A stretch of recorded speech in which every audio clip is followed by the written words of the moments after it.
Hi అందరికి నమస్కారం. మన శంకర వరప్రసాద్ ట్రైలర్ వచ్చేసింది. శ్రీవారి పాదాల చెంత తిరుపతి వేదికగా ఈ ట్రైలర్ని రిలీజ్ చేయడం జరిగింది. మరి ఎలా ఉంది ట్రైలరు, అసలు చిరంజీవి గారి పెర్ఫార్మెన్స్ ఎలా ఉంది, అసలు సినిమా స్టోరీ ఏంటి తెలుసుకునే ప్రయత్నం చేద్దాం. అంతకంటే ముందు మీకు ట్రైలర్ నచ్చిందా? ఆల్రెడీ ఇప్పటికీ అభిమానులందరూ కూడా ట్రైలర్ చూసే ఉంటారు. ఒకవేళ చూడకపోతే వెంటనే చూసేయండి.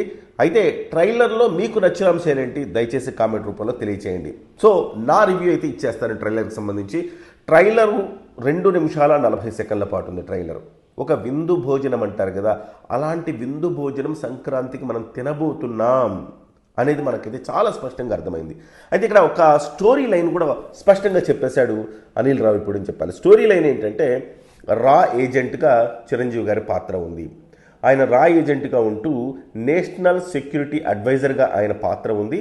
అయితే అంత తీవ్రమైన అంత ఇంటెన్సిటీ ఉండే పాత్రలో ఆయన ఉంటున్న ఆయన ఫ్యామిలీ లైఫ్ కాస్త డిస్టర్బ్ అవుతుంది. ఎందుకంటే ఆయన వృత్తిపరమైన బాధ్యతల్లో మునిగి ఫ్యామిలీని కొంచెం ఎక్కడో నిర్లక్ష్యం చేసినట్టుగా కనపడుతుంది. అందుకే ఫ్యామిలీతో ఆయనకు కాస్త ఎడబాటు వచ్చింది. ఆ ఎడబాటుని మళ్ళీ కవర్ చేసుకునేందుకు ఆయన అన్ని బాధ్యతల్లో ఉండి కూడా తిరిగి మళ్ళీ ఫ్యామిలీ దగ్గరికి వచ్చి ఆ కవర్ చేసుకునే ప్రయత్నం చేస్తున్నట్టుగా కనపడుతుంది. అక్కడ ఫుల్ ఆఫ్ డ్రామా అనమాట. ఎంటర్టైన్మెంట్ అంటే నెక్స్ట్ లెవెల్ పీక్స్కి అని చెప్పాలి. సో ఎస్పెషల్లీ అత్తను మామను ఏడిపించడం అంటే మహా సరదాగా ఉంటుందని చెప్పి చిరంజీవి గారు ఇందులో డైలాగ్ చెప్తాడు. అంటే ఇదేం కొత్త కాదు ఆయనకి. అత్తకు యముడు అమ్మాయికి మొగుళ్ళో అత్తగారిని కాస్త ఆయన ట్రోల్ చేసే పాత్ర, అత్తగారిని కాస్త ఏడిపించే పాత్ర ఆయన అద్భుతంగా పోషించారు అందరూ. ఆ తర్వాత రీసెంట్గా వచ్చిన సినిమాల్లో కూడాను, అంటే రౌడీ అల్లుడు, ఆ తర్వాత 90స్లో వచ్చిన సినిమా రౌడీ అల్లుడు. రౌడీ అల్లుడులో కూడా మామను ఎట్లా ఆట పట్టిస్తాడో మనం స్పష్టంగా ప్రత్యక్షంగా చూసాం. సో అలాంటి ఒక పాత్రలోకి పరకాయ ప్రవేశం చిరంజీవి గారు చేస్తారు. ఎస్పెషల్లీ రౌడీ అల్లుళ్ళలో చూడండి, చిరంజీవి గారి పాత్ర కోట శ్రీనివాసరావు గారి ఇంట్లోకి ఎంట్రీ అయిన తర్వాత ఎట్లా ఉంటుంది, అద్దరిపోతుంది. సో అట్లే వింటేజ్ మ్యూజిక్, వింటేజ్ చిరంజీవి గారిని అద్భుతంగా చూపించారు ఇందులో. సో మనకి చిరంజీవి గారికి సంబంధించి మనకి ఏది మిస్ అవ్వదండి ఇందులో. ఒకటి, చిరంజీవి గారి నుంచి మనం ఏం ఆశిస్తాము? యాక్షన్ ఆశిస్తాం. యాక్షన్ పుష్కలంగా ఉంది. చిరంజీవి గారి నుంచి ఏం ఆశిస్తాం? ఇంకా డాన్సులు ఆశిస్తాం, మంచి పాటలు ఆశిస్తాం, ఉన్నాయి. అలాగే చిరంజీవి గారి నుంచి ఎస్పెషల్లీ మనం ఆశించేది కామెడీ కూడా ఆశిస్తాం. ఆ కామెడీ కూడా ఫుల్ ఆఫ్ ఎంటర్టైన్మెంట్ ఇచ్చాడు అని చెప్పాలి. సో సెంటిమెంట్, ఆల్మోస్ట్ సెంటిమెంట్ కూడా ఉంది, కానీ దాన్ని అయితే ట్రైలర్లో రివీల్ చేయలేదు. దీంట్లో సెంటిమెంట్ కూడా చాలా గాఢంగా ఉంటుందని తెలిసింది. అయితే ట్రైలర్లో రిలీజ్ చేయలేదు. కానీ అన్నిటికీ తోడు వెంకటేష్ గారి పాత్ర దాదాపు 25 నిమిషాల నుంచి 30 నిమిషాల పాటు ఉంటుందని చెప్తున్నారు. వెంకటేష్ గారు ఎంట్రీ కూడా అద్భుతంగా సాగిందండి. ఇందులో వెంకటేష్ గారు ఎంట్రీ ఇవ్వగా లాస్ట్లో ట్రైలర్ ఎండ్ అయ్యేటప్పుడు దీంతో ఎండ్ అయిపోతుంది. వెంకటేష్ గారు ఒక హెలికాప్టర్ నుంచి దిగుతారు. దిగంగానే చిరంజీవి గారు అంటారు సీరియస్గా, ఏంటి మంచి ఫ్యామిలీ హీరో కాస్త నేను మాస్ ఎంట్రీ ఇస్తున్నావు అంటాడు.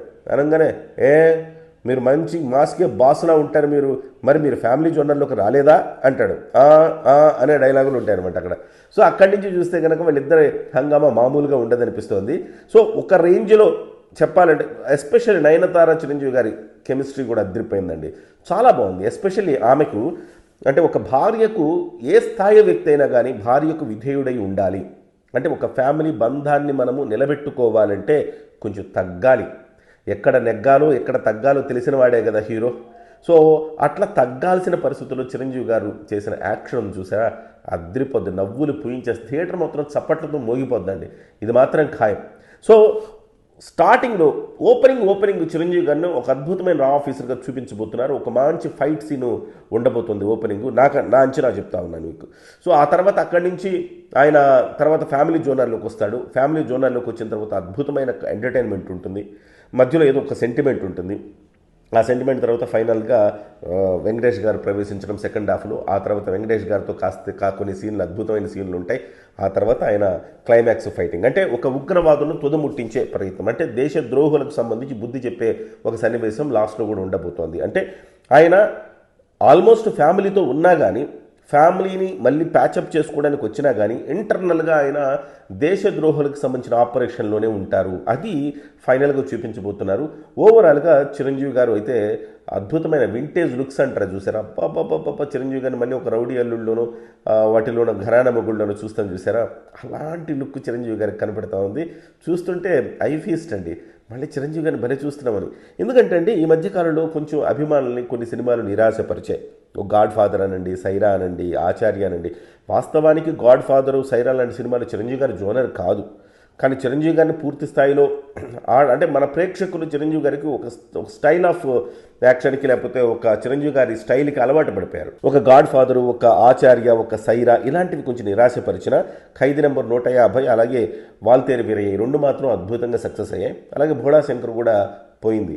సో చిరంజీవి గారి సెకండ్ ఇన్నింగ్స్లో దాదాపుగా 2 సినిమాలు సూపర్ డూపర్ బ్లాక్ బస్టర్లు అయినాయి, ఒక 4 సినిమాలు నిరాశపరిచినాయి. మళ్ళీ అయితే వీటన్నింటికంటే కూడా ఇది నెక్స్ట్ లెవెల్ సినిమా అని చెప్పాలి. దీంట్లో ఉన్నంత కామెడీ జోనరు బహుశా చిరంజీవి గారు సెకండ్ ఇన్నింగ్స్లో చెయ్యలేదని చెప్పాలి. ఇంత యాక్షన్ చేయలేదు, ఇంత కామెడీ చేయలేదు. అఫ్ కోర్స్ మిగతా వాటిలో యాక్షన్ ఉంది, కానీ ఈ యాక్షన్, ఇంత స్టైలిష్ యాక్షన్ బహుశా చిరంజీవి గారు గత సినిమాల్లో చేయలేదేమో. కాస్త అంటే రా ఫైట్స్ ఉన్నాయి, కానీ ఇందులో మాత్రం ఒక చాలా స్టైలిష్గా ఉన్నాయి ఫైట్స్ అన్నీ కూడాను. సో అద్భుతంగా అనిపించింది నాకు. ఇప్పటికే పాటలు అయితే సూపర్ డూపర్ హిట్ అయినాయి. ఒకటైతే మీసాల పిల్ల సాంగ్ అయితే 100 మిలియన్లు క్రాస్ అయింది. ఇక మొన్నొచ్చిన ఈ సినిమా అయితే ఆల్రెడీ 25 మిలియన్లు దాటేసింది. వెంకటేష్ చిరంజీవి గారు ఉన్నది. సో త్వరలో ఇంకొక ర్యాప్ సాంగ్ రాబోతా ఉంది. ఒక 2 రోజుల్లో ర్యాప్ సాంగ్ రిలీజ్ చేయబోతున్నారు. అది ఇంకా నెక్స్ట్ లెవెల్ ఉంటుందట. సో ఆ ర్యాప్ సాంగ్ రాబోతోంది.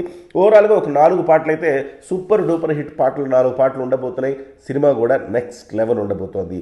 సంక్రాంతికి ఫుల్ మీల్స్ ఎవరికైనా కావాలనుకుంటే, కడుపుబ్బా నవ్వాలనుకుంటే, నవ్వి నవ్వి నవ్వి నవ్వి మీ యొక్క స్ట్రెస్ అంతా పోవాలంటే మీరు శంకర వరప్రసాద్ చూడాల్సిందే. సో అంతలాగా అనిపించింది. ట్రైలర్ సూపర్, అంటే స్ట్రైట్ అవే చెప్పేసాడు ట్రైలర్ అని నాకు అనిపిస్తుంది. మీ అభిప్రాయం ఏంటో కూడా కామెంట్ రూపంలో తెలియచేయండి. నమస్తే.